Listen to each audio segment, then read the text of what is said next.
ఈ నైమిషారణ్యంలో కలి ప్రవేశించడం అంటే అర్థం కలిపురుషుడు లేడని కాదు సుమా. కలిపురుషుడు ఉన్నాడు కాబట్టి రాగానే ఇక్కడ కౌంటర్లు పెట్టుకుని డబ్బులు ఇస్తావా లేదా అని వీళ్ళు చంపేస్తారు ఈ పక్కన. అక్కడ చూస్తే అక్కడ అన్నదానము అంటారు ఒకళ్ళు, ఇంకొకళ్ళు ఏమో హోమం అంటారు. అవునా, ఇవన్నీ కూడా సత్కార్యక్రమాలే. సత్కార్యక్రమాల్లో ఏది సత్కార్యక్రమం ఏది అసత్కార్యక్రమం మనకి తెలియదు. రిక్షావాడు అందరి దగ్గర 10 రూపాయలు పుచ్చుకుంటే మీ దగ్గర ఎక్కువ మంది వచ్చేసరికి ఒకేసారి 10 కాస్త 20 పుచ్చుకుంటాడు. కాబట్టి అక్కడ కలిపురుషుడు ఉన్నాడు. కలిపురుషుడు అంతటా ఉంటాడు.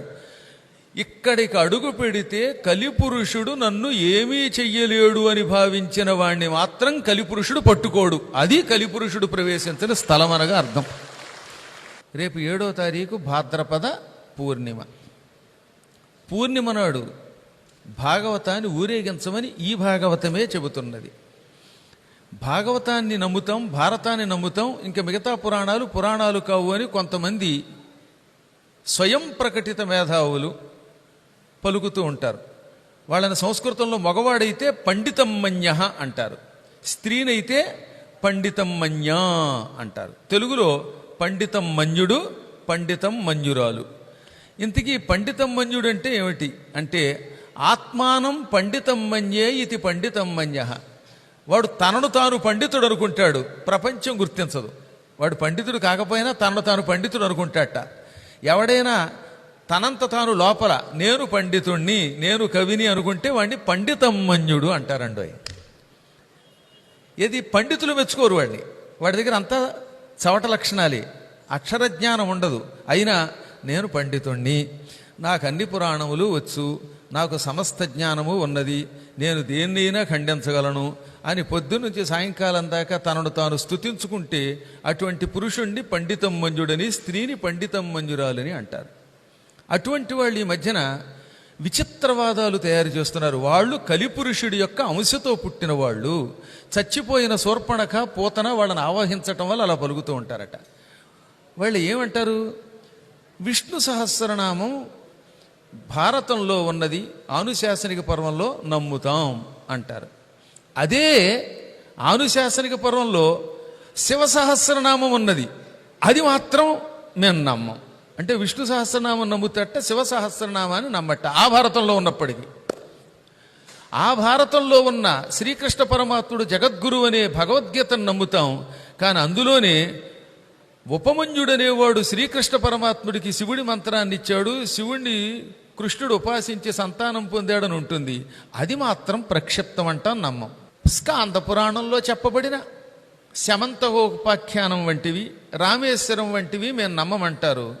కానీ ఈ స్కాంద పురాణమే 18 పురాణములలో ఒకటని ఈ శ్రీమద్భాగవతంలో 12వ స్కంధంలో 7వ అధ్యాయంలోనూ మళ్ళీ 13వ అధ్యాయంలో చెప్పబడి ఉంటే దాన్ని నమ్మరట. మళ్ళీ భాగవతంలో 12వ స్కంధంలో 7వ అధ్యాయంలో 18 పురాణములు ఉన్నాయి అని వ్యాసుడు చెప్పాడు. ఇది ఈ భాగవతంలో. ఆ 18 పురాణాల్లో ఒక పురాణం మత్స్య పురాణం, 2 మార్కండేయ పురాణం, బ్రహ్మ పురాణం, బ్రహ్మ వైవర్త పురాణం, బ్రహ్మాండ పురాణం, భవిష్య పురాణం, భాగవత పురాణం, వరాహ పురాణం, వామన పురాణం, శివపురాణం. శివపురాణాన్ని చెప్పారు తప్ప వాయుపురాణం అనే పదం దేవీ భాగవతంలో తప్ప ఇంకెక్కడ ఉండదు. ఆ వాయుపురాణం అంటే శివపురాణానికి మరొక పేరు అనే విషయం జ్ఞానం ఉన్నవాడికి తప్ప తెలియదు. కాబట్టి శివపురాణము, విష్ణు పురాణము, ఆ తర్వాత వరుసగా అగ్ని, నారద, పద్మ, లింగ, గరుడ, కూర్మ, స్కాంద పురాణములు అని ఇదిగో ఇక్కడే ఉన్న పుస్తకంలో ఉంటుంది. ఎన్నో స్కంధంలో ఉంటుంది? 12వ స్కంధంలో 7వ అధ్యాయంలోనూ మరలా అదే పదాలు యథాతథంగా 13వ అధ్యాయంలో కూడా చెప్పారు. ఇవన్నీ నమ్ముతాం భాగవతాన్ని. భాగవతంలో చెప్పిన దాన్ని అన్నీ మేము నమ్మం.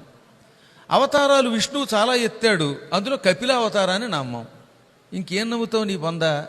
ఇటువంటి వాదన చేసేవాళ్ళని ఏమంటారంటే కలిపురుషుల యొక్క అంశతో పుట్టిన వాళ్ళు. వీళ్ళు పండితమ్మన్యులు. వీళ్ళకి సంస్కృతం తెలియదు, తెలుగు తెలియదు, ఏ భాష మీద పట్టుండదు.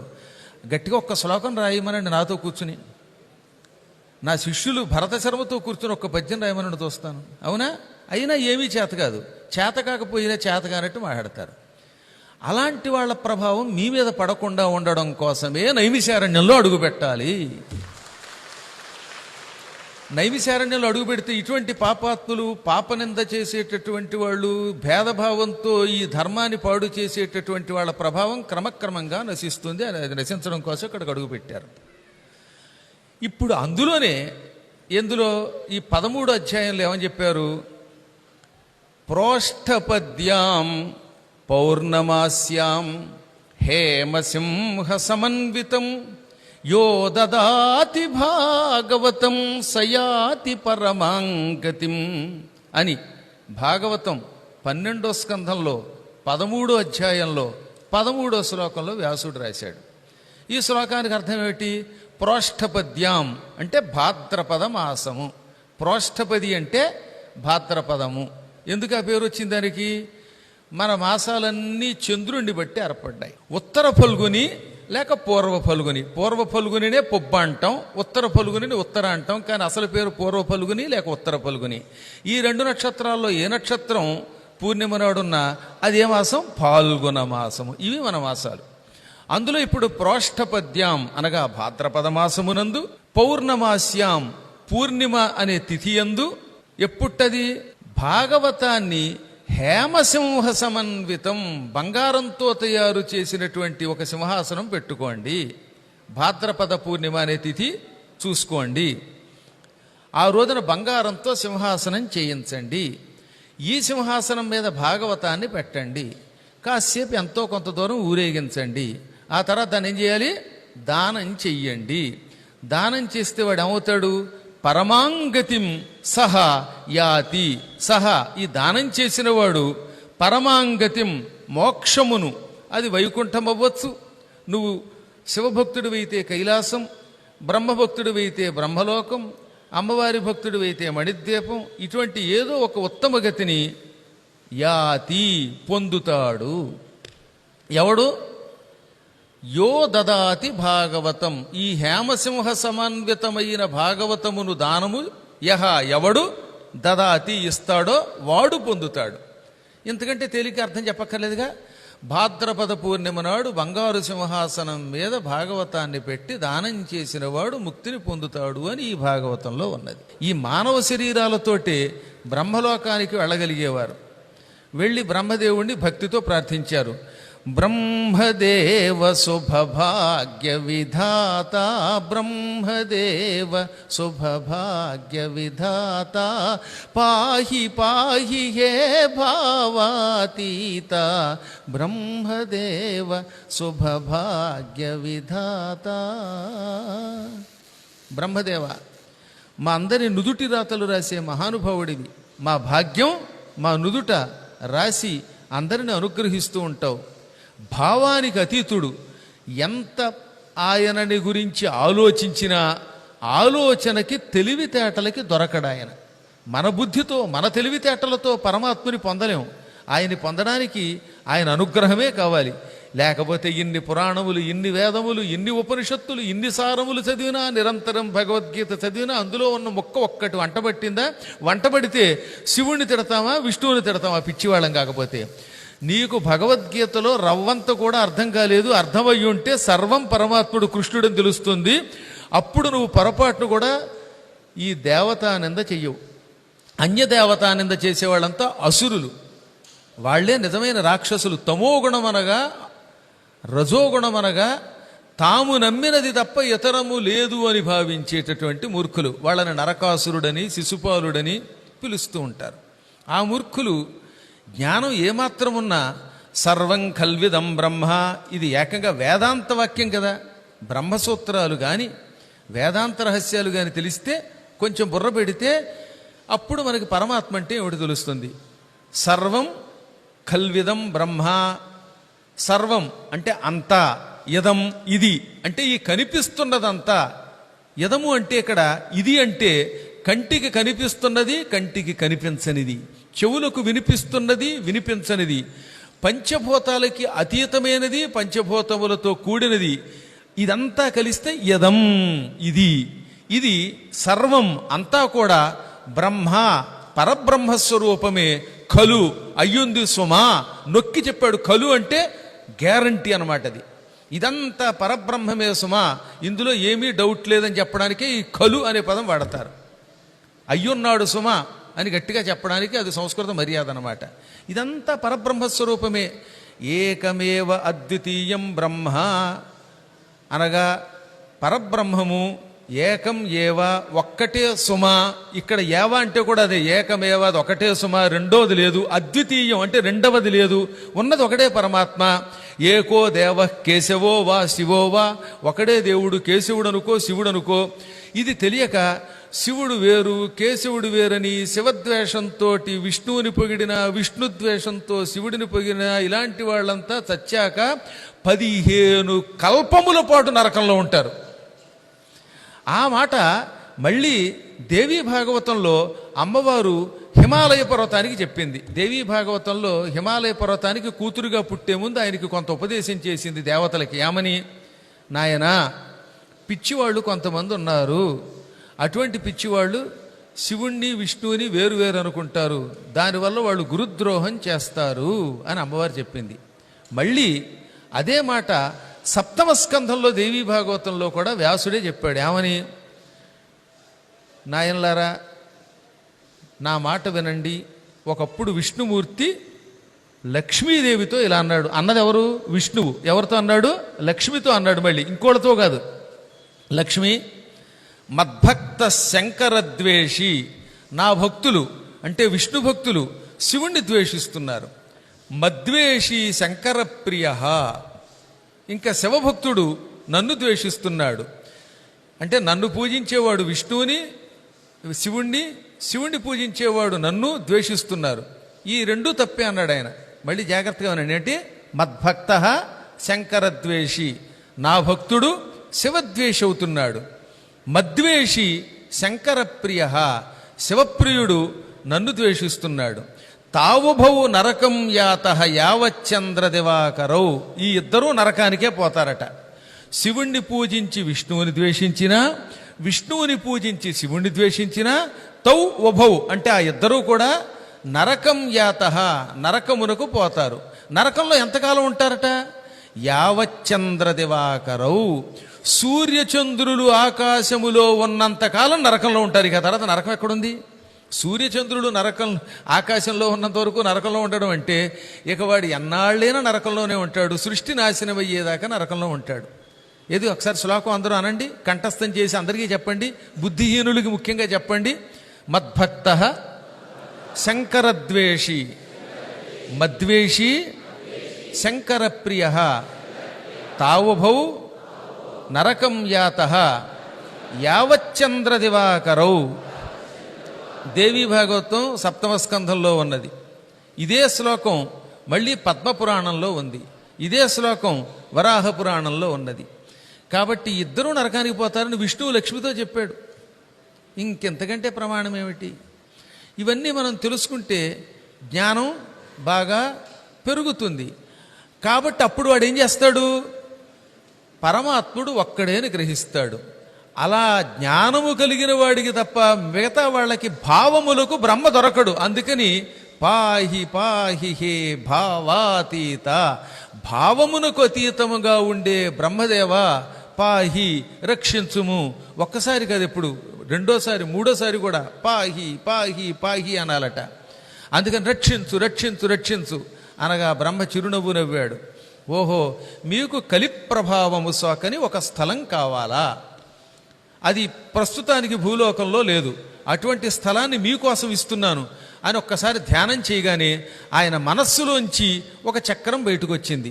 మనస్సంకల్పంతో, కేవలం సంకల్పంతో బయటికి రావటం వల్ల దాన్ని మనోమయ చక్రము అంటారు. ఏమంటారు దాన్ని? మనోమయ చక్రం. 1-2 సార్లు ఎందుకు నొక్కి చెబుతున్నాను? అది బ్రహ్మ మనోమయ చక్రం. కొందరు అన్నట్టు విష్ణు చక్రము కాదు, శివ చక్రము కాదు, ఇంకో చక్రము కాదు, మనోమయ చక్రం. ఇది పురాణములు చెబుతున్న మాట. ఎక్కడ విష్ణు చక్రం అనే పదమే ఉండదు. ఈ మనోమయ చక్రాన్ని, అది కేవలం చిన్న బండి చక్రం అంత మాత్రమే ఉంటుంది. అది ఆ చక్రాన్ని తయారు చేశాడు సంకల్పంతో, కుడి చేత్తో పట్టుకున్నాడు. చూచారా ఈ చక్రాన్ని? ఈ చక్రం చెక్కలతో చెయ్యబడింది. ఆ చెక్కల మధ్యలో ఆకులను ఉంటాయి. మీరు బండి చక్రం చూశారుగా పాతకాలంలో. ఆ బండి చక్రం నిలబడడానికి ఇటు ఇటు ఇటు కడ్డీలు ఉంటాయి. ఆ కడ్డీలు తెలుగులో ఆకులు, సంస్కృతంలో ఆరహ, ఆరములు అని పిలువబడతాయి. అలాంటి 12 ఆకులతో కూడిన చక్రం. ఈ చక్రం చుట్టూత ఇనుముతో చేసిన ఒక బద్దీ ఉంటుంది, ఐరన్ ఫ్రేమ్. పూర్వకాలంలో ఎడ్ల బళ్ళు తిరిగేటటువంటి కాలంలో చూసిన వాళ్ళకి తెలుస్తుంది. ఎడ్ల బండి చక్రం చుట్టూతో ఏముంటుంది? ఇనప బద్దీ ఉంటుంది. ఆ బడ్డీ దొల్లుకుంటూ వెడుతుంది కాబట్టి హాయిగా ప్రయాణం సాగుతుంది. ఆ బడ్డీ ఉన్నదే ఆ కడ్డీ, దానిని సంస్కృతంలో నేమి అంటారు. నేమి అంటే ఇదన్నమాట, దాని చుట్టూతా ఉన్న ఆ కమ్మి. ఈ కమ్మితో కూడిన 12 ఆకులతో కూడిన మనోమయ చక్రం, దీన్ని నేను కిందకి దొల్లిస్తున్నాను. ఇది భూమి మీద ఎక్కడ పడి శిథిలం అయిపోతే ఆ ప్రాంతంలో మీరు తపస్సులు చేసుకోండి, యజ్ఞములు చేసుకోండి. ఆ ప్రదేశంలో మాకు కలిపురుష ప్రభావము ఉండకూడదు అనుకున్నటువంటి వారిని కలిపురుషుడు ఏమీ చెయ్యలేడు. అక్కడికి పోయి కలియుగంలో 1000 ఏళ్ళు యజ్ఞం చెయ్యండి అన్నాడు ఆయన. కాబట్టి స్థలం కృతయుగం నుంచి ఉంది, కానీ కలి ప్రభావం సోకకుండా వరం ఇచ్చింది ఎప్పుడనమాట? ఈ చక్రం వచ్చిన తర్వాత కలియుగంలో కలియుగం యొక్క ప్రభావం లేకుండా చేసే వరం మాత్రం బ్రహ్మ ఇచ్చాడు. స్థలం ఎప్పుడూ ఉన్నదని మాత్రం మర్చిపోకండి. ఇప్పుడు ఆ చక్రాన్ని దొల్లించాడు ఆయన. అది కింద పడి ఎక్కడ పగిలితే ఆ స్థలంలో తపస్సు చేసుకుందామని వాడు బయలుదేరారు. టక్కన ఆ చక్రం వరుసగా బ్రహ్మలోకం నుంచి కిందకి దిగి వచ్చేసింది. ఈ భూలోకానికి పైన ఉన్న లోకాలు వరుసగా భూలోకం తర్వాత భువర్లోక, సువర్లోక, మహర్లోక, జనలోక, గోలోక, తపోలోకాల తర్వాత సత్యలోకం ఉంటుంది. అక్కడి నుంచి కిందకు వచ్చింది. భూమి మీద ఈ స్థలంలో అప్పటికి గోమతి లేదు. ఢామ్ అనే శబ్దంతో ఇక్కడ పడి తునాతునకలైపోయింది ఆ చక్రం. ముక్కలైపోగానే ఆ చుట్టూతా ఉన్న నేమి ముక్క భూమిని చీల్చుకొని పాతాళానికి వెళ్ళింది. ఆ భూమిని చీల్చుకున్న ప్రాంతంలో నీరు పైకి తమ్మింది. అందుకని చక్రము వల్ల ఏర్పడింది కనుక దానికి చక్ర తీర్థము అని పేరు వచ్చింది. ఇప్పుడు నిన్న మీరు చూసిన చక్ర తీర్థం అది గుండ్రంగా కనపడుతుంది కదా, అది చక్ర తీర్థం అంటే. దాంతోపాటు ఎత్ర నేమిహి సంశీర్యతే తదేవ నైమిషం. ఈ నేమి ఎక్కడ శిథిలమై పడిందో అదే నైమిషము. నేమి పడ్డం వల్ల నైమిషము అన్నారు. నైమిషము అడవిలో ఉందిగా, కాబట్టి నైమిష అరణ్యం, నైమిషారణ్యం. ఆ రకంగా నైమిషారణ్యం అని పేరు వచ్చింది. కలియుగం వచ్చే ముందు కలిపురుషుడు మమ్మల్ని ఎలాగో ఇక్కడ ఉంటే పట్టుకోడు, ఇక్కడ ఉన్న వాళ్ళని కూడా కలిపురుషుడు ఏమీ చేయకుండా ఉండాలంటే ఏం చెయ్యాలి అని భావిస్తే అప్పుడు వాళ్ళందరికీ బ్రహ్మ సలహా ఇచ్చాడు. 1000 ఏళ్ళు యజ్ఞం చెయ్యండి. 1000 ఏళ్ళు యజ్ఞం చేస్తే మీ వల్ల ఆ స్థలం పరమ పవిత్రం అవుతుంది. ఆ స్థలంలోకి నమ్మకంతో అడుగుపెట్టిన వాళ్ళని కలిపురుషుడు ఏమీ చెయ్యలేడు. వారు అనుకున్న సంకల్పాలు నెరవేరతాయి.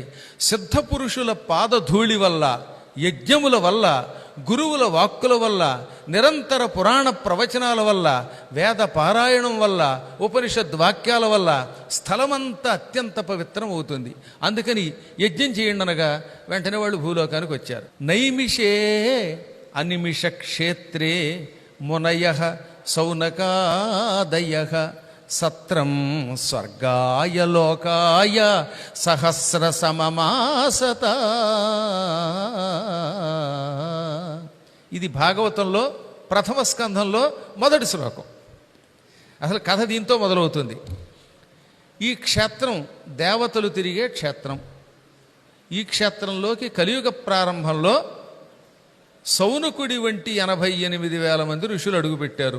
బ్రహ్మగారి వరం వల్ల ఏర్పడిన ఈ స్థలంలో సత్రయాగం చెయ్యాలనుకున్నారు.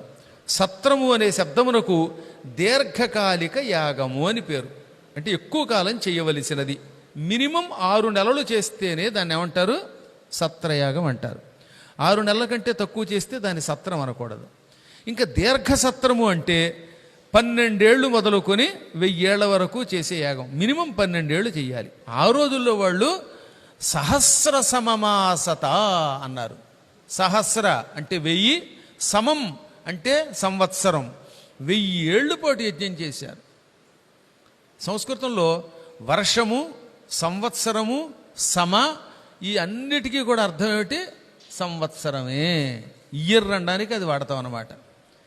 ఈ 1000 ఏళ్ళు యజ్ఞము సరిగ్గా శ్రీకృష్ణ పరమాత్ముడు అవతారం చాలించడంతో మొదలుపెట్టారు.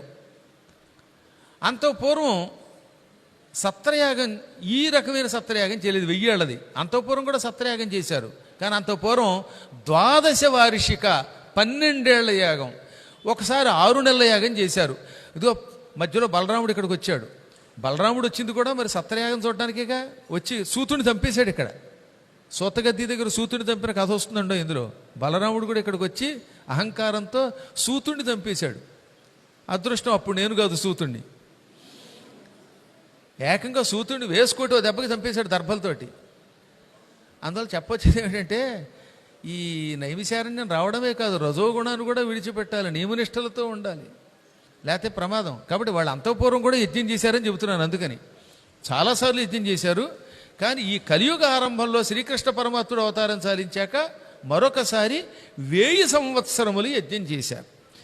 ఈ 1000 సంవత్సరముల యజ్ఞకాలంలోనూ కేవలం కందమూలాలు మాత్రమే తిన్నారు. ప్రతిదినము 12:30 కల్లా పూర్ణాహుతి పూర్తి చేశారు. వాళ్ళు యజ్ఞం చేస్తున్న కొత్తల్లో యజ్ఞము చేస్తున్నారని తెలుసుకుని వేదవ్యాసుని శిష్యుడు రోమహర్షణుడు అని పేరు కలిగిన మహాత్ముడు, ఉగ్రశ్రవుడు అని పేరు కలిగిన వాడు అక్కడికి వచ్చాడు. పూర్వం ఆయనకి అసలు వాళ్ళ నాన్నగారు ఉగ్రశ్రవుడు అని పేరు పెట్టారు. అనగా ఎంతసేపైనా పురాణం అవతలవాడు వినేలా చెయ్యగలడు అని అర్థం. అక్కడ ఆయన పురాణము చెబితే అవతలవాడు ఎన్ని గంటలైనా వింటట, అలా వినగలిగేలాగా చెప్పగలిగే శక్తి ఉండడం వల్ల ఉగ్రశ్రవుడు అన్నారు. ఆయన చెప్పడం కూడా ఒక కెపాసిటీ. ఒక్కొక్కళ్ళు చెబుతూ ఉంటే వినాలనిపిస్తుంది. శ్రవము అంటే చెవి, ఉగ్రశ్రవము ఎంత చెప్పినా వినాలనిపించేలా చెప్పేటటువంటి శక్తి కలిగిన వాడు, అందుకని ఉగ్రశ్రవుడు. ఆయనకి ఇంకో పేరు రోమహర్షణుడు. రోమము అంటే వెంట్రుకలు. ఆయన చెబుతూ ఉంటే హర్షముతో ఆనందముతో ఈ వెంట్రుకలు నెక్కబొడుచుకుంటాయి. దానికి రోమహర్షణము అని సంస్కృతంలో పేరు, తెలుగులో గగుర్పాటు గురవుతారట. ఆయన చెబుతూ ఉంటే ఇంకా ఇంకా చెబితే బాగుండు వినాలనుకుంటారట, ఆనందంతో ఉంటారట. ఇక మళ్ళీ కాలిఫోర్నియా వెళ్ళాలనిపించదట. అఫ్కోర్స్ 7 రోజులు అయిపోయాక మళ్ళీ వద్దన్నా వెళ్ళిపోతారు అనుకున్నది. అయినప్పటికీ కూడా వెళ్ళాలనిపించకుండా చెప్పడం ఆయన గొప్పతనం. అందుకని రోమహర్షణుడు అన్నారు. అటువంటి మహానుభావుడు.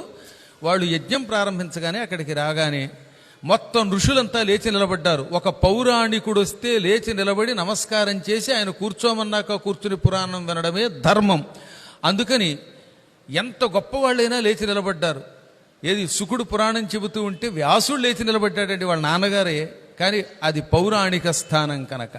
అందుకే ఈ సౌనకాది మహర్షులంతా సంభ్రమంతో ఉదగ్రతతో చెచ్చెర లేచి నిలబడ్డారు. ఆయనకు ఒక ఆసనం ఇచ్చారు, అదే సోతగద్ది, ఇప్పుడు సోతపీఠం అనమాట. అక్కడ ఆయన కూర్చున్నాడు. వాళ్ళు ఎదురుగుండా కూర్చున్నారు. ఎంతమంది అని చెప్పాను? 88,000 మంది. పైగా ఈ నైమిషారణ్యంలో ఒక్కొక్కడు ఒక్కో చెట్టు కింద కూర్చున్నారు. అందరూ ఇలాగ ఏదో బిల్డింగులు లేవు, హాల్స్ లేవు, చెట్ల కిందే కూర్చున్నారు. ఒక చెట్టు కింద కూర్చుంటే ఇంకో చెట్టు దగ్గరికి వెళ్ళడానికి ఇంకో కొంత దూరం ఉంటుంది. చెట్టుకి పక్కన కొంత గ్యాప్ ఉంటుంది కదా. కాబట్టి 96 మైళ్ళ చివరి వరకు కూడా కూర్చున్నారు. వాళ్ళు కూర్చున్నా ఆయన్ని చూడగలిగారు, యోగ శక్తితో చూశారు, మనస్సులో విన్నారన్నారు. వాళ్ళు మనందరం చెవులతో వింటాం, కానీ తపశ్శక్తి కలిగిన వాడు, యోగశక్తి కలిగిన వాళ్ళు చెబుతూ ఉంటే హృదయంలోంచి ఆ శబ్దం లోపలికి వినపడుతుంది. హృదయము ద్వారా చెవుల్లోకి వెడితే దాన్ని యోగశ్రవణము అంటాం. ఒక్కొక్కప్పుడు మనకి బాగా ఆధ్యాత్మిక శక్తి పెరిగితే, సాధన పెరిగితే అవతలి వాడి మాట వినపడకపోయినా వాడు చెబుతున్నది అర్థమైపోతుంది. కొన్ని చోట్ల చెవిటి వాళ్ళు ఉంటారు, మన పెదవుల యొక్క కదలికని బట్టి చూసి కనిపెడతారండి, తెలుసా మీకు? అలాగే యోగాభ్యాసం కలిగిన వాడు ఎక్కడి నుంచి మాట్లాడుతున్న యోగశక్తి వల్ల హృదయంలో ఆ మాటలు స్పందిస్తాయి, వినపడతాయి, వాటిని చెవుల్లోకి లాక్కుంటారు, స్పష్టంగా అర్థమవుతుంది. అందుకే 88,000 మంది పూర్తిగా సూతుడు చెప్పినటువంటి ఆ పురాణమును వినగలిగారు. అది ఎంత గొప్ప శక్తి ఒకసారి ఆలోచించండి. అందుకని వాళ్ళని మహాత్ములు, యోగులు అన్నారు. అది యోగ శరీరం, మనది రోగ శరీరం, భోగ శరీరం.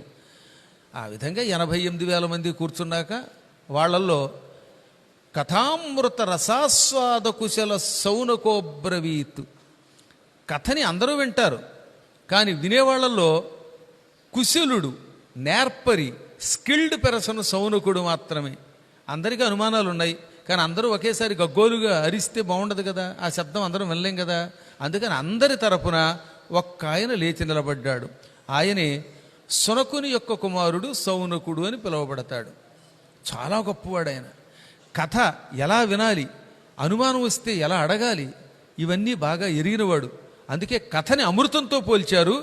ఈ అమృత రసమును ఆస్వాదించగలిగేటటువంటి వాళ్ళలో కుశలుడు. కథామృత రసాస్వాద కుశల సౌనకో బ్రవీత్. సూత్రములో ఒక పదం కనపడకపోతే ఇంకో సూత్రం నుంచి తెచ్చుకోమన్నారు. పాణిని వ్యాకరణంలో సూత్రం రాశాడు. ఏమని? సూత్రములో కనబడినటువంటి పదం ఇంకో సూత్రం నుంచి తెచ్చుకోవాలి. కాబట్టి మొత్తం అన్ని సూత్రాలు వస్తే కానీ వీడికి వ్యాకరణం రాదు. దానికి ఏమని పేరు? సూత్రేష్వదృష్టం పదం సూత్రాంతరాత్ అనువర్తనీయం సర్వత్రా.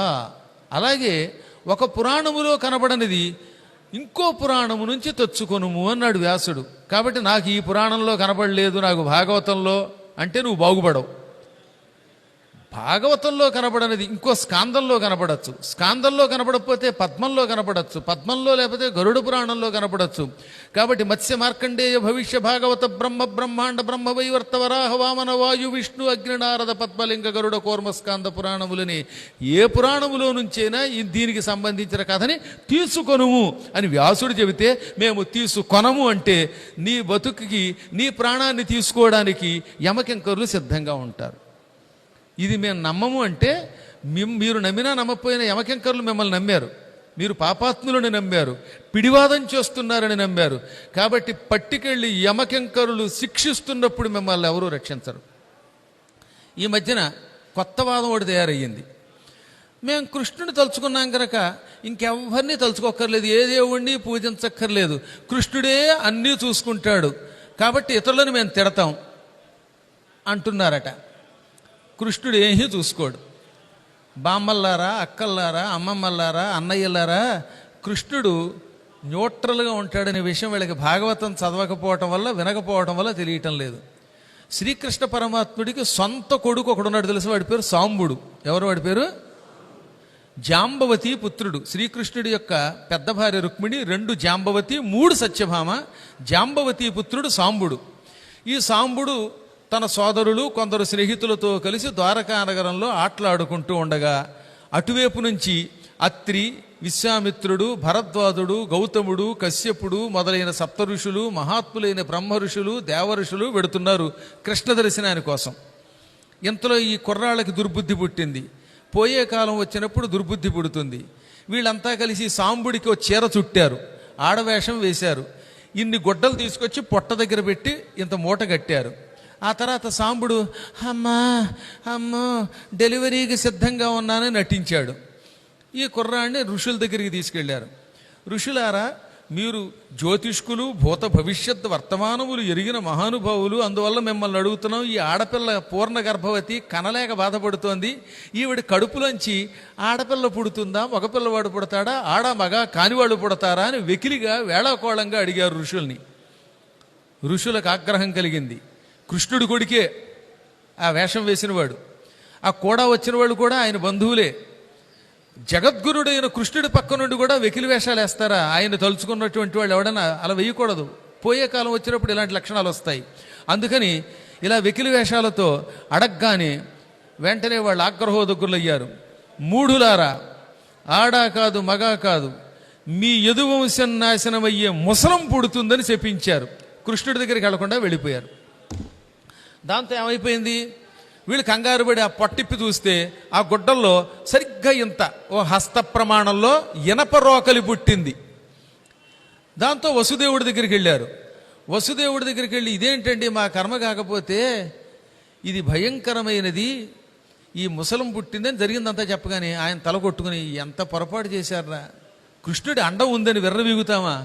కృష్ణుడి యొక్క నామస్మరణం చేయటంలో జ్ఞానం పెరగాలి తప్ప పెద్దల్ని వెకిలిగా తిట్టడమా? మహానుభావులు, పండితులు, అవధానులు ఇటువంటి వాళ్ళని తిట్టడానికి ఇట్రా మీ పాండిత్యం, మీ భక్తిని. సరే అయ్యింది ఏదో అయ్యింది, ఇప్పుడు మనం ఏం చేయలేము, ఈ రోకలంతా అరగదీయండి అన్నాడు ఆయన. రోకలు పోతే వీళ్ళు చావరేమోనని ఆ రోకల్ని సముద్రం దగ్గరికి తీసుకెళ్ళి అరగదీశారు. ఏడాది పాటు. ఏడాది అరిగితే కూడా ఆ చివర ముళ్ళు అలాగే ఉండిపోయింది. రోకల చుట్టూ చిట్ట చివర ఉంటుంది కదా, ఆ ఇనప ముచ్చికి ఉండిపోయింది. ఇంకా అది అరగదీయలేకపోయారు. ఆ ముళ్ళు సముద్రంలోకి విసిరేశారు. ఈ అరగదీసిన నొరగ ఏది ఇనప రజనం ఇక్కడి నుంచి కొట్టుకెళ్ళి ప్రభాస క్షేత్రం సౌరాష్ట్రంలో సోమనాథలింగం ఉందే అక్కడ తుంగగడ్డిగా మొలిచింది. ఈ ముళ్ళు జర అని పేరు కలిగిన ఒక బోయివాడికి దొరికింది. వాడు దాన్ని ఏం చేశాడు, బాణానికి ముల్లుగా గుచ్చాడు. తన బాణానికి చివరి ముల్లుగా తయారు చేసుకున్నాడు. ఆ తర్వాత కొంతకాలానికి ఏమైంది, వీళ్ళంతా పోయే కాలం రాగానే సరిగ్గా ఆ ప్రభాస క్షేత్రానికి వెళ్ళారు. ఆ పెద్ద గొడవ, అద్భుతమైన కథ, భారతంలో మౌసల పర్వంలో చెప్పారు అది. అక్కడికి వెళ్ళాక తగాదా వచ్చింది. కృష్ణుడి సొంత తమ్ముడు సాత్యకి నరికి బారేశాడు కృతవర్మని. వాడి బంధువులు వీడి మీద పడ్డారు. ప్రద్యుమ్నుడు, సాంబుడు అందరూ ఒకళ్ళొకళ్ళు కొట్టుకున్నారు. ఆయుధాలు లేవు. ఆ సమయంలో పక్కన గడ్డి కనపడింది, తొంగగడ్డి. ఏం గడ్డిది? ఈ ఇనప రోకలు అరగదీయడం వల్ల వచ్చిన రథను నుంచి పుట్టిన గడ్డి. ఇనప రోకలు అరగదీస్తే ఆపద పోతుందనుకున్నారు, అది గడ్డి రూపంలో వచ్చింది. ఆ గడ్డితో కొట్టుకుంటే ఒక్కొక్క గడ్డి పరగతో పక్కవాడిని కొట్టగానే రోకలితో తల మీద కొడితే, అది కూడా ఇనప రోకలితో తల మీద కొడితే తల ఎలా పగిలిపోతే అలా పగిలి తెచ్చిపోయారండి వాళ్ళంతా. మొత్తం నాశనం అయిపోయారు. దాంతో కృష్ణుడు బలరాముడు వద్దంటే కృష్ణుడిని బలరాముడిని కొట్టారు వాళ్ళు. ఏది పరమాత్ముడిని. మూర్ఖత్వం వస్తే చివరికి ఆ దేవుడిని కూడా కొడతారు. ఈ మూర్ఖులు ఎటువంటి వాళ్ళు అంటే, రేపు కృష్ణుడు వచ్చి శివుడిని తిట్టద్దంటే అలా అన్నావు కనుక నిన్ను కూడా కొడతా ఉంటారు వీళ్ళు. పరాకాష్ట అన్నమాట ఇది. ఆ రకంగా ఏమైపోయింది, కొట్టుకు తెచ్చిపోయారు అంతా. కృష్ణుడు కూడా గడ్డి బరకలతో కొట్టాడు, బలరాముడు కొట్టాడు, మొత్తం పోయారు. కాపాడా? కాపాడలేదు. ఎందుకని? అపరాధము చేసిన వాడెవడైనా నాకు పక్షపాతం లేదు, అందుకే ఆయన జగద్గురువు అని చెప్పుకున్నాడు ఆయన. అందుకని కృష్ణుడు అంటే జగద్గురువు. మనం ఇతర పురాణములు నమ్మం, ఇతర దేవతలను నమ్మం, వాళ్ళని తిడతాం. మమ్మల్ని కృష్ణుడిని ఒక్కడిని పట్టుకున్నాం కనుక రక్షిస్తాడు కృష్ణుడు అనుకుంటే అపరాధం చేస్తే కృష్ణుడు ఎప్పుడూ రక్షించడు. ఎందుకంటే ఆయన పరమాత్ముడైన. సమశత్రువు చ మిత్రే చ తథా మానవమానయోః శీతోష్ణ సుఖ దుఃఖేషు సమస్సంగ వివర్జిత అని భగవద్గీతలో చెప్పాడు ఆయన. ఆయన ఎప్పుడు శత్రువుల యందు మిత్రుల యందు సమానంగా ఉంటాడు. చల్లదనాన్ని వేడిని ఒకే రకంగా పట్టుకుంటాడు. మానాన్ని అవమానాన్ని పొగిడినా తిట్టినా సమానంగా స్వీకరిస్తాడు. సంగము లేదు, శత్రుత్వము లేదు. అందుకే సమస్సంగ వివర్జిత అన్నారు ఆయన. అన్నిటి అట్లా సమానుడు, సంఘానికి అతీతం, స్నేహానికి దూరంగా ఉంటాడు ఆయన. కాబట్టి మా ఆవిడ, లేకపోతే నా కొడుకు, నా తమ్ముడు, ఈ బంధములు లేవు. అపరాధం ఎవరు చేసినా వాళ్ళు నాశనం అయిపోక తప్పదు. కాబట్టి ఈ 18 పురాణములలో ఏ పురాణమును కూడా మనం పొరపాటును కూడా విడిచిపెట్టకూడదు. అది ఈ విషయాన్ని మనం 1-2 సార్లు గుర్తుపెట్టుకోవాలి. లేకపోతే ఎంత ప్రమాదం వస్తుందో తెలిసిన ఉన్నది. పూర్వం సునకుడు అని పేరు కలిగిన ఒక ఋషి ఉన్నాడు. జాగ్రత్తగా వినవలసిన కథ. ఒళ్ళు దగ్గర పెట్టుకుని మనం జీవితాన్ని గడపాలని తెలియజేసే కథ. ఈ సునకుడు ఒక రోజున తన శిష్యులతో వెడుతూ అగస్త్య మహర్షిని అవమానించాడు. దాంతో అగస్త్యుడు, నీ పేరు సునకుడు, సునక లక్షణములు వచ్చుగాక అన్నాడు. సునక లక్షణాలు ఏంటి? నాలిక బయట పెట్టడం, చొంగ కారుచడం, నీళ్లు నాలికతో తాగడం, ఇవన్నీ సునక లక్షణాలు. కుక్క భవ్వు అంటే నోట్లోంచి తుంపర్ల మీద పడతాయి, అవి చాలా ప్రమాదం. అందువల్ల కుక్కల్ని అందువల్ల పెంచద్దురా, ఒకవేళ పెంచినా మూతి ముద్దు పెట్టుకోకండిరా అని చెప్పారు. మా కుక్క అని ఎంచక్క దగ్గరికి తీసుకుని, అక్క ముద్దు పెట్టావా, ఇహ తర్వాత అన్ని రోగాలు నీకే వస్తాయి. అదేంటే మొగుడికి కూడా ముద్దు పెట్టరు, ఈ కుక్కలకు ముద్దులు పెడతారు కొంతమంది. ఇలా అన్నానని ఏమన్నా అనుకున్నది పర్వాలేదు కానీ కొన్ని చోట్లయితే మరీ దారుణం. అమెరికాలో కుక్కగారు ప్రొఫెసర్ సునకారావు గారు ఆ కనక సింహాసనం మీద ఫ్రంట్ సీట్లో దర్జా కూర్చుంటే బ్యాక్ సీట్లో గురువు గారు కూర్చోవడం, అది అనుకోవడం. ఏమన్నంటే కాలభైరవ భజ. కాలభైరవుడు ఇంకొక రూపంలో ఉండడు. అప్పుడప్పుడు ఆయన కుక్కలను కూడా గౌరవిస్తూ ఆ రూపంలో తిరిగితే కనిపించిన కుక్కల్లా కాదు. ఆంజనేయ స్వామి వారు వానర రూపంలో ఉన్నాడు కదా అని కనిపించిన కోతులన్నీ ఆంజనేయ స్వామి అని దగ్గరికి వెడితే రొక్కుతాయి పట్టుకుని. కాబట్టి జ్ఞానం కూడా అవసరం అండోయ్. అందువల్ల ఈ సునకపు రూపం వచ్చేసింది ఆయనకి ఆ లక్షణాలు వచ్చేసాయి. అప్పుడు ఏడుస్తూ ఆయన ఎలాగ ఈ సునక లక్షణముల నుంచి బయటపడడం, పైగా ఆయనతో పాటు ఆయన శిష్యులకు కూడా వచ్చింది. అది గురువుగారు పుణ్యం చేస్తే పుణ్యంతో పాటు ఆయనతో కూడా ఉండడం వల్ల ఆయన పాపం కూడా పంచుకున్నారట వాళ్ళు. అందువల్ల గురువుగారులు ఎప్పుడు ఏం చేయాలి? పుణ్యమే చెయ్యాలి. అప్పుడప్పుడు పాపాలు చేస్తే గురువుగారితో కూడా తిరగడం వల్ల ఈ పాపానికి కూడా వాళ్ళు భాగస్వాములు అవుతారు. అందులో మంచి గురువుని ఎందుకు ఎన్నుకోమన్నారు ఇప్పుడు అర్థమైందా? దొరికాడు కదా అని ఏ బోడిగుండి వాడినో ఆ మాత్రం పొట్ట ఉన్నవాడిని ఎన్నుకుంటే ఆ పొట్టలో ఉన్న చెత్త గుట్టంతా మిమ్మల్ని పట్టుకుంటుంది. వాడు చేసిన పాపాలు, అశాస్త్రీయమైన అర్చనలు మిమ్మల్ని పట్టుకుంటాయి.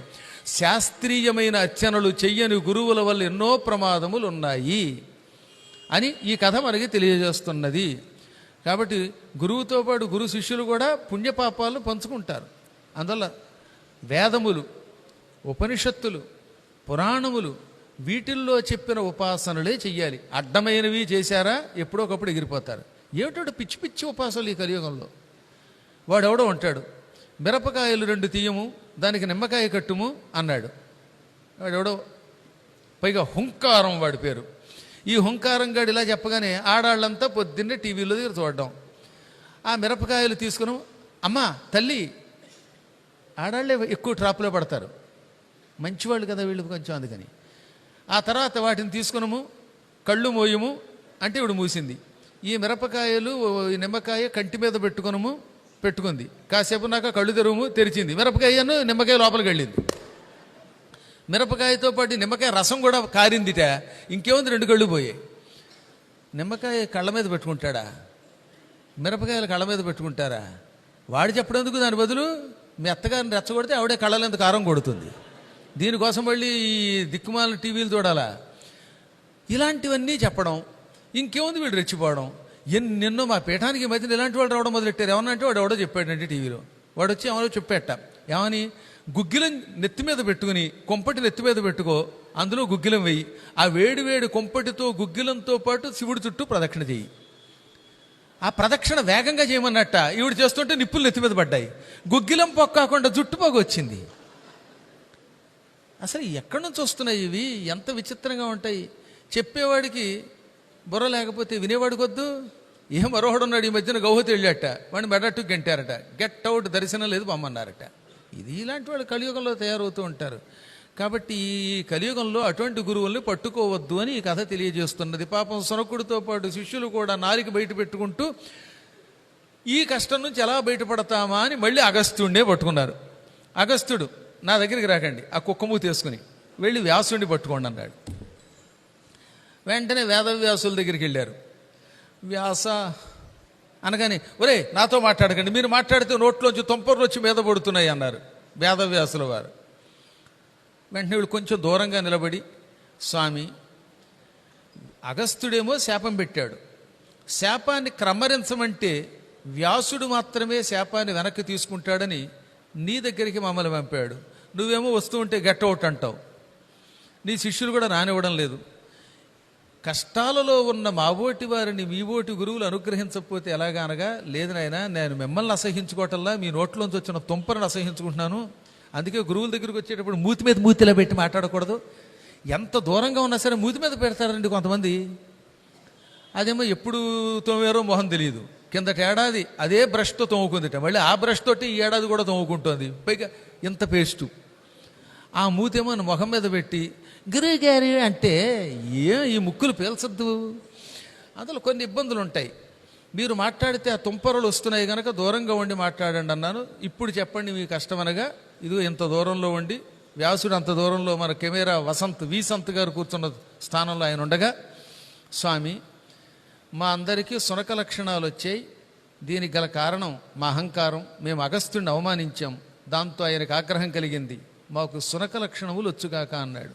మా నోట్లోంచి నాలిక బయటకు వస్తోంది, మాట్లాడితే సరిగ్గా అర్థం కాకుండా బౌ బౌ అన్నట్టుగా ఉంది. దాంతోపాటు తుంపరలు వచ్చి పడుతున్నాయి. ఇది ఎలా పోతుంది అనగా, అప్పుడు ఆయన 18 పురాణములను మీకోసం రచించాను. ఈ 18 పురాణములు నైమిషారణ్యంలో వింటే మీకు సునక లక్షణములు పోతాయి అన్నాడు. యజ్ఞములు సౌనకుడు మొదలైనటువంటి వాళ్ళు ఈ మిగతా ఋషుల చేత చేయించారు. పురాణములు వింటే కదా మరి ఇది పోతుంది. అందుకని ఉగ్రశ్రవుణ్ణి అక్కడ కూర్చోబెట్టి, ఉగ్రశ్రవ, రోమహర్షణ, మా కోసం పురాణములు చెప్పన్నారు. తీరా 18 పురాణాలలో కొన్ని పురాణములు వింటూ ఉండగా ఒక రోజున అక్కడికి బలరాముడు వచ్చాడు. చూసారా, అందుకని ఇవన్నీ వినమంటున్నాను నేను మిమ్మల్ని. పూర్తిగా తండ్రి గారు పురాణం చెప్పలేకపోయాడు అన్నీ. కొన్ని పురాణములు ఆ తండ్రి గారు చెప్పారు. ఒక్కొక్క పురాణం వింటున్నప్పుడు ఒక్కొక్క శక్తి వీరికి వచ్చింది. ఆ శక్తి వల్ల కొంచెం కొంచెం తగ్గింది. ఏది, ఈ చొంగగారడం, నాలిక పూర్తిగా బయటికి రాకుండా కొంత తగ్గింది. కూరలు లోపలికి వెళ్ళాయి. 18 పురాణములు పూర్తిగా వింటే వారికి పూర్తిగా మానవత్వం వస్తుంది. కొంచెం కొంచెం కొంచెం తగ్గుతూ ఉన్న సమయంలో బలరాముడు తీర్థయాత్రలకు వచ్చాడు. ఎందులో ఉంది ఇది? భాగవతం 10వ స్కంధంలో ఉంటుందండి. ఎందులో ఉంటుంది? 10వ స్కంధంలో బలరాముడి తీర్థయాత్ర. ఇదే కథ మళ్ళీ మహాభారతంలో శల్యపర్వంలో ఉంటుంది. మళ్ళీ ఇదే కథ మార్కండేయ పురాణములో ప్రారంభంలో ఉంటుంది. అంటే ఒకే కథ ఇన్ని పురాణములలో రాశారు. బలరాముడు ఎందుకు తీర్థయాత్రలు బయలుదేరాడు? కౌరవ పాండవులు యుద్ధం ప్రారంభమైంది.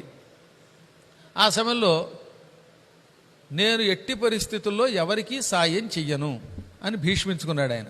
దుర్యోధనుడు వచ్చాడు, గురుదేవ నువ్వు నా పక్కన నిలబడాలి, పాండవులు చంపాలంటే నాయన నాకు నువ్వంటే చాలా ఇష్టం, నువ్వంటే పక్షపాతం. ఇది మన పీఠాధిపతుల్లో ఇంకా రాహుగ్రహాన్ని సమర్థించేవాళ్ళు లేరా?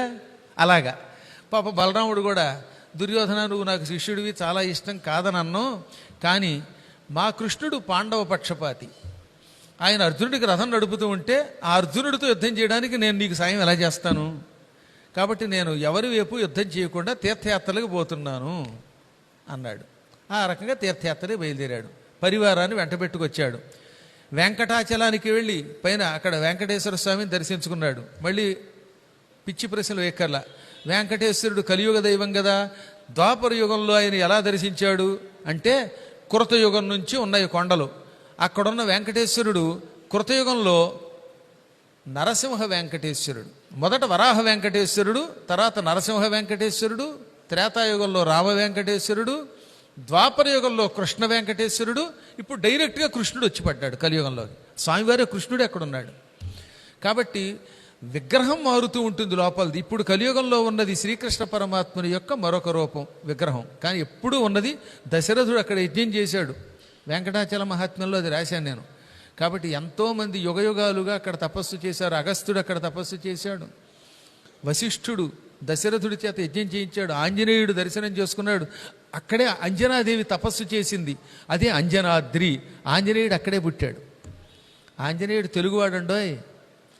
ఆంజనేయుడు అచ్చమైన తెలుగువాడు. పూర్వం చిన్న కథ ఉన్నది. ఒక ముగ్గురు రైల్లో ప్రయాణం చేస్తున్నారు. ఆ రోజుల్లో దక్షిణ ఎక్స్ప్రెస్ అనేవారు దాన్ని. దక్షిణ ఎక్స్ప్రెస్, లింక్ ఎక్స్ప్రెస్ అని ఉండేది మా చిన్నప్పుడు అనమాట. అందులో దక్షిణ ఎక్స్ప్రెస్ అంటారు కానీ అది దక్షిణ తుక్స్ప్రెస్ ఆ రోజుల్లో. ఆ ఎక్స్ప్రెస్లో కూర్చున్న వాళ్ళలో ఒకడేమో తురకాడు, ఇంకోడేమో హిందీ ఆయన, ఒక ఆయన మాత్రం మన తెలుగువాడు. ఈ ముగ్గురు కూర్చున్నట్టుగా తెలుగు వాళ్ళకి అన్ని భాషలు వస్తాయి, వాళ్ళకి ఈ భాష రాదులేండి. అందులో ముందు తురకవాడు లేచాడు. హనుమాన్ హమారా దేవ్ హై అన్నాడు. ఈ పక్కవాడు నహి హై అన్నాడు. ఈ హై ఒకటి వచ్చి వీడికి, ఇంక మిగతావరావు గారు అవునండి మావాడే, ఎందుకో తెలిసిన ఈ మాన్ మాకే ఉంటుంది. సల్మాన్, సులేమాన్, రెహమాన్ ఇలా మాన్నులు మావే.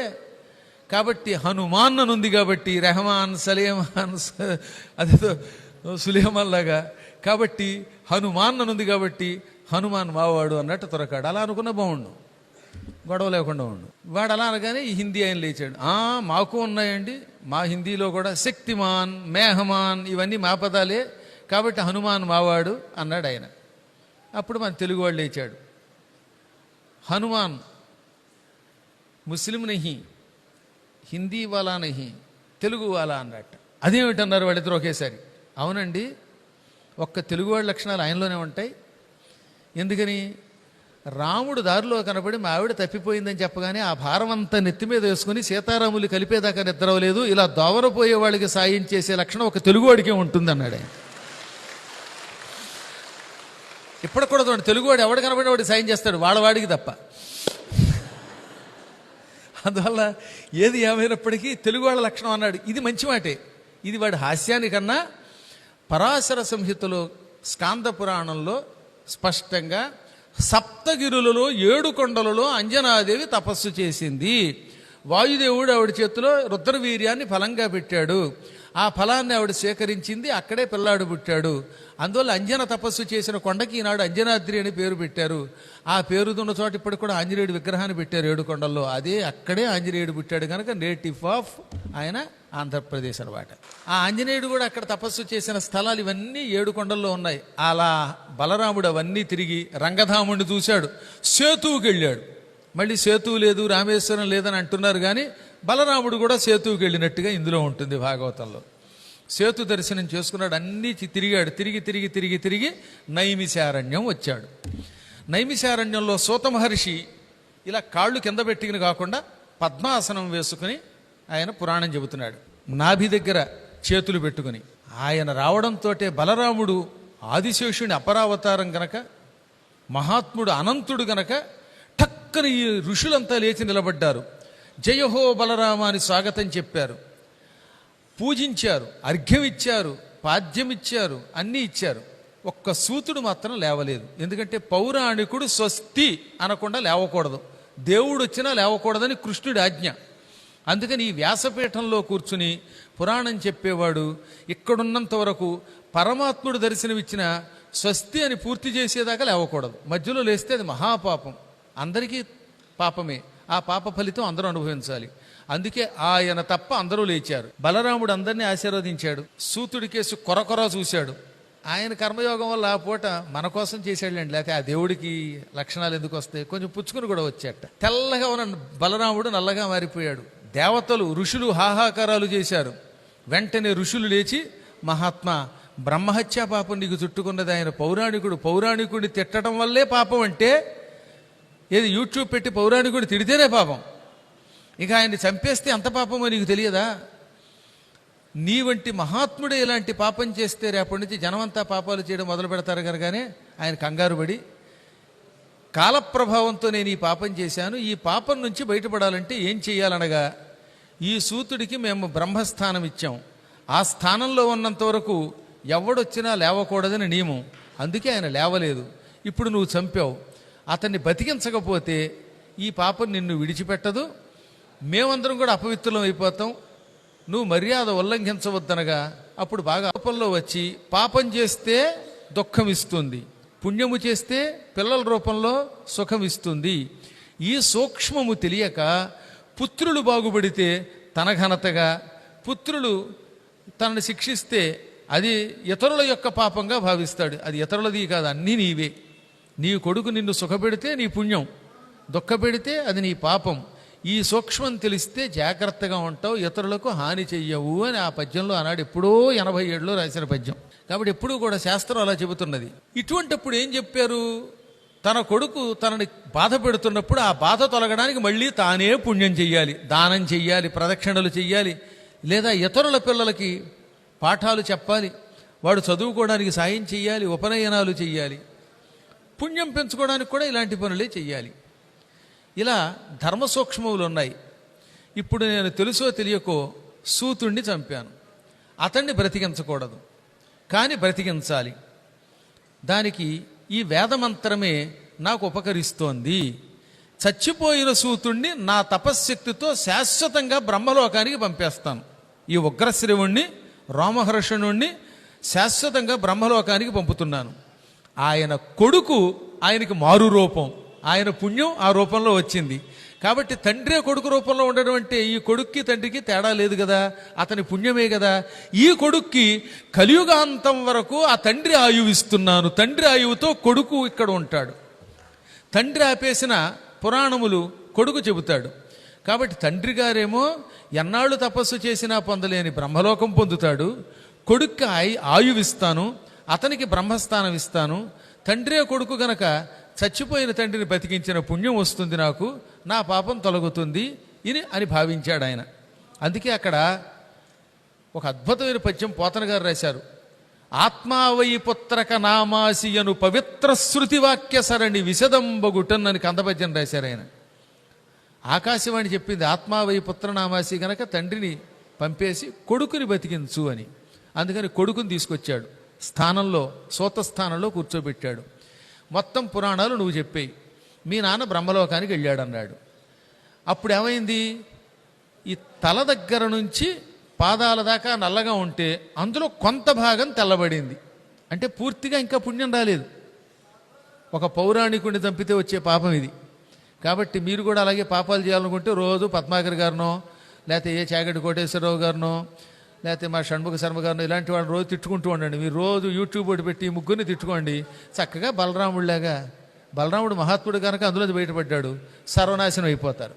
ఆయన కాబట్టి బయటపడ్డాడు.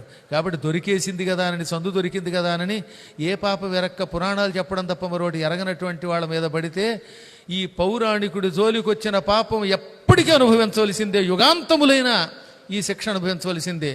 ఇదేదో బెదిరించడానికి చెప్పట్లా, పురాణములలో ఉన్న మాట చెబుతున్నాం. కాబట్టి నోటికి వచ్చినట్టు మహాత్ములు తిట్టకూడదు. వాళ్ళల్లో నీకు ఏమైనా లోపం కనబడితే డైరెక్ట్గా అడుగు. నీకేదైనా అనిపిస్తే నీవెంత నీ బతుకెంత. అక్షరం ముక్క రానివాడు ప్రతివాడు వాళ్ళని నిందించడమేనా? ఎవరిని తిట్టాలి? ఇదిగో పాపాత్ములు ఉంటారు, పిచ్చి పిచ్చి రాళ్ళు అమ్మేవాళ్ళు, పిచ్చి పిచ్చి పూజలు చెప్పేవాళ్ళు, బోడిగుండు వేషాలు వేసేవాళ్ళు. అటువంటి వాళ్ళని తిడితే అది పుణ్యం అంట, పాపాత్ముడిని. కానీ అమాయకత్వంతో కేవలం లోకంలో పౌరాణికులు మాత్రమే మేముగా ఉండాలి, మాలో పురాణం తప్ప మరొకటి ఉండకూడదు అనుకునేవాడు తొలికెళ్ళకూడదు. ఎప్పుడు కూడా నింద చేయడం తప్పే ఏం కాదండి, అందరినీ నిందించడం కాదు నేను చెప్పేది. మళ్ళీ కేవలం సాధువుల జోలికి వెళ్ళకూడదు. దుర్మార్గుల్ని మాత్రం అవసరమైతే చీల్చి చెండాడాలి. దుర్మార్గుల్ని కడగకపోతే పాపం. అదే ఇప్పుడు ఈ కరుణాకర్రో, మా లలిత్ కుమారో, ఈ భరతవర్ష వాళ్ళు చేస్తున్నటువంటి వాళ్ళు శివప్రసాద్ చేస్తున్న పని ఏంటనమాట, సందేహం లేకుండా వాళ్ళకి దైవశక్తి ఉన్నది కనుక క్షుద్రులు ఎవరో తెలుసు, వాళ్ళ ఎడల రుద్రులు, క్షుద్రుల పాలిటి రుద్రులు. అదే నిజంగా రుద్రులైతే రుద్రుల పాలిటి వీరభద్రులు. అక్కడ భద్రంగానే ఉంటారు. అది ధర్మం. ఇప్పుడు హనుమంతుడు ఏం చేశాడు? రావణాసురుడిని సొంట అన్నాడు, నాశనం అయిపోతావు అన్నాడు. అలాగే అర్జునుడు కర్ణుడిని నిందించాడు, అది దోషం కాదు. కానీ కృష్ణుడు లాంటి వాడిని నిందించకూడదు. ఇవన్నీ తెలుసుకోవాలి, కొంచెం ధర్మ సూక్ష్మములు తెలియాలి. ఇప్పుడు ఇంకా పాపం పాపోతే అప్పుడు మళ్ళీ ఏం చేయనని అడిగాడు ఆయన. రేపు గ్రహణం వస్తోంది, అమావాస్యకి సూర్యగ్రహణం. ఆ గ్రహణం నాడు మేము యజ్ఞం చేయబోతూ ఉంటే ఎల్వలాసురుడి కొడుకు పల్వలుడని ఉన్నాడు. ఈ పల్వలుడు యజ్ఞం పాడు చేస్తున్నాడు, వాడిని చంపమనగా ఎల్వలుడు ఉన్నాడుగా, వాతాపి ఎల్వలుడు, వాళ్ళని అగస్త్యుడు చంపాడు. ఆ ఎల్వలుడు కొడుకు పేరు పల్వలుడు. వాడు ఆ యజ్ఞం పాడు చేస్తున్న వాడిని బలరాముడు ఆగి అక్కడ చంపాడు. చంపి యజ్ఞాన్ని బాగు చేశాడు. దానివల్ల ఏమైందనమాట, మరికొంత పాపం పోయింది. ఇంకా కొంత పాపం రామేశ్వరం వెడితే పోయింది. మరికొంత పాపం వెంకటాచలానికి వెళ్ళగానే పూర్తిగా పోయింది. ఇలా ఇన్ని క్షేత్రాలు తిరగవలసి వచ్చింది ఆయన కూడా. దీనివల్ల ఏం తెలుస్తోంది మీకు? ఇప్పుడు 18 పురాణాల్లో కొన్ని పురాణములు మాత్రమే తండ్రి చెప్పాడు, మిగతావి కొడుకు చెప్పాడు. తండ్రి రామహర్షణుడు, కొడుకు రౌమహర్షణి. వాడు ఉగ్రశ్రవుడు, ఈయన ఔగ్రశ్రవుడు. ఈ ఔగ్రశ్రవుడు పురాణం చెబుతూ ఉండగా క్రమక్రమంగా ఈ సౌనకాదుల నోట్లో ఉన్న లాలాజలం తగ్గింది, సునక లక్షణాలు తగ్గాయి. ఇంకా కొద్దిగా మిగిలాయి లాస్ట్ అండ్ ఫైనల్గా. ఏమన్నా అంతా పోయిందండి, ఈ కాస్త ఎలా పోతుందంటే చిట్ట చివరిగా భాగవతమును భాద్రపద మాసంలో వింటే పోతుంది. భాద్రపద మాసంలో వినడం ఎక్కువ మంచిది. ఈ భాగవతం వినడానికి నియమం లేదు. మాసానాం నియమో నాత్ర దినానాం నియమోపిన సదాసేవ్యం సదాసేవ్యం శ్రీమద్భాగవతం నరైహి. భాగవతం వినడానికి ఈ మాసమే అనే నియమం లేదు, ఏ మాసంలో అయినా వినొచ్చు. కాబట్టి ఈ నెలలోనే వినాలి. దినానాం నియమోపిన, ఈ రోజే వినాలనే నియమం లేదు. నీ ఇష్టం, ఏ మాసమైనా ఏ రోజైనా మొదలుపెట్టు. సదాసేవ్యం, ఎల్లప్పుడూ సేవించు.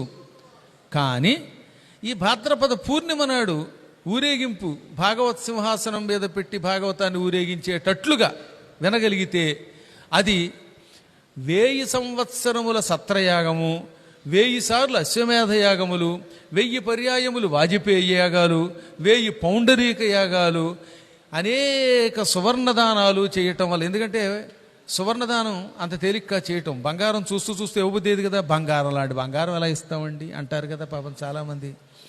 అలాంటి అనేక బంగారాలు, అనేక సువర్ణదానాలు చేయటం వల్ల వచ్చేటటువంటి ఫలితం భాగవతం ఈ భాద్రపద మాసంలో వింటే వస్తుంది అనగానే అప్పుడు వాళ్ళు ఈ భాద్రపద మాసంలో భాగవతాన్ని విన్నారు. అది వినడంతో పూర్తిగా వాళ్ళు మహాత్ములైపోయారు. పూర్వం కంటే తేజస్సు కలిగిన వాళ్ళు అయ్యారు. అప్పటి నుంచి శౌనకాదులు సురక లక్షణములు విడిచిపెట్టి బ్రహ్మఋషులుగా మారిపోయారు. ఎటువంటి లక్షణములు, జంతు లక్షణములు ఉన్నవాళ్ళైనా ఇది వినగానే వాళ్ళల్లో ఉన్న కామ, క్రోధ, లోభ, మోహ, మదమాత్సర్యములు నశించి వారు కూడా బ్రహ్మజ్ఞానులు అవుతారు. జ్ఞానిని బ్రహ్మజ్ఞానిని చేస్తుంది, అజ్ఞానిని జ్ఞానిని చేస్తుంది, మహాజ్ఞానిని తాత్కాలిక అజ్ఞానిని చేస్తుంది. ఇలా వాళ్ళకి స్టెప్ బై స్టెప్ అనుగ్రహించి రక్షించేటటువంటి శక్తి ఒక్క భాగవతమునకు మాత్రమే ఉన్నది.